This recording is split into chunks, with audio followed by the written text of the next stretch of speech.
નમસ્કાર, જય હિન્દ, જય ભારત, રાધે રાધે, જય શ્રી કૃષ્ણ. સ્વાગત છે તમારું આપણી YouTube channel government pension salary info and ન્યૂઝમાં.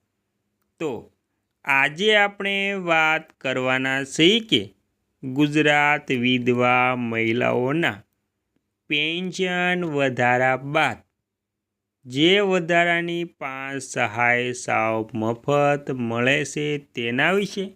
તો આ 5 સહાયનો લાભ મેળવવા માટે વિધવા મહિલાઓએ ઘરે બેઠા કઈ પ્રક્રિયા સાવ સરળ રીતે કરવાની છે તેની સંપૂર્ણ વાત આજે આપણે આ વિડીયો મારફતે કરવાની છે. તેથી વિડીયોને અંત સુધી જોવા નમ્ર વિનંતી. અને તમે આપણી ચેનલમાં નવા હોય તો આપણી ચેનલને પણ સબસ્ક્રાઈબ કરી લેજો, કેમ કે આવી કોઈ પણ નવી અપડેટ આવે તે નોટિફિકેશન સૌથી પહેલાં તમને મળી જાય.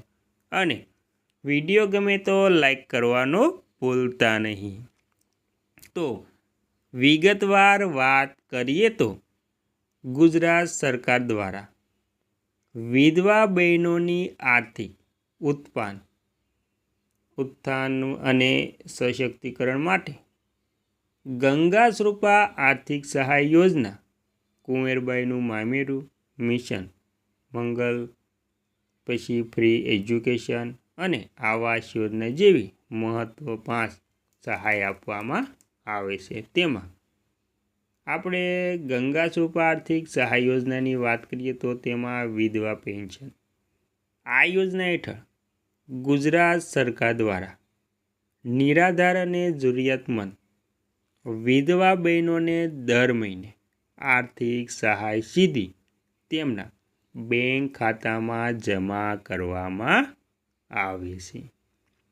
સહાયની રકમની વાત કરીએ તો દર મહિને રૂપિયા 1250 સરકારશ્રીના નિયમો અનુસાર સમયાંતરે પરિવર્તન પણ થાય છે, પણ હાલ જે 1250 સહાય છે તે વિધવા બહેનોને ખાતામાં જમા કરી દેવામાં આવે છે.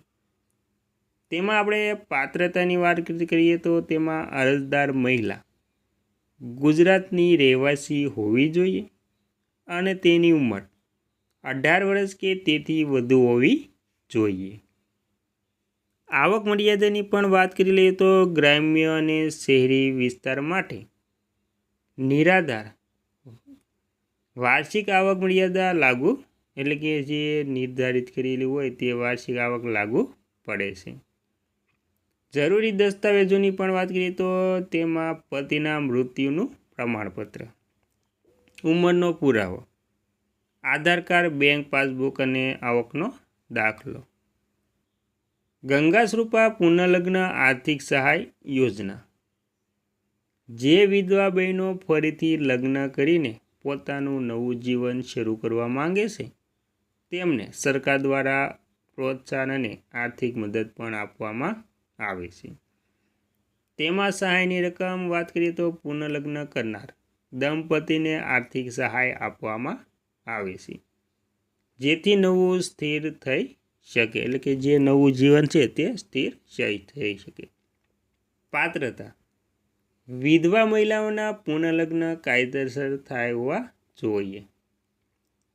જરૂરી દસ્તાવેજો: લગ્નનું પ્રમાણપત્ર, પૂર્વ પતિનું મૃત્યુ પ્રમાણપત્ર, નવા લગ્નનું રજિસ્ટ્રેશન અને આધાર કાર્ડ. ત્યારબાદ વિધવા બહેનોના બાળકો માટે શૈક્ષણિક સહાય. વિધવા માતાઓના સંતાનોનું ભવિષ્ય બગડે નહીં અને તેઓ ઉચ્ચ શિક્ષણ મેળવી શકે તે માટે સરકારી આર્થિક સહાય અને સ્કોલરશીપ પૂરી પાડવામાં આવે છે. સહાયની રકમ તેમાં વાત કરીએ તો અભ્યાસના ધોરણ મુજબ વાર્ષિક શિષ્યવૃત્તિ. પાત્રતા. વિધવા માતાનું સંતાન શાળા કે કોલેજ નિયમ અભ્યાસ કરતું હોવી જોઈએ. જરૂરી દસ્તાવેજો: સ્કૂલ કોલેજનું બોનોફાઇડ સર્ટિફિકેટ, વિધવા સહાય કાર્ડ અને માર્કશીટ.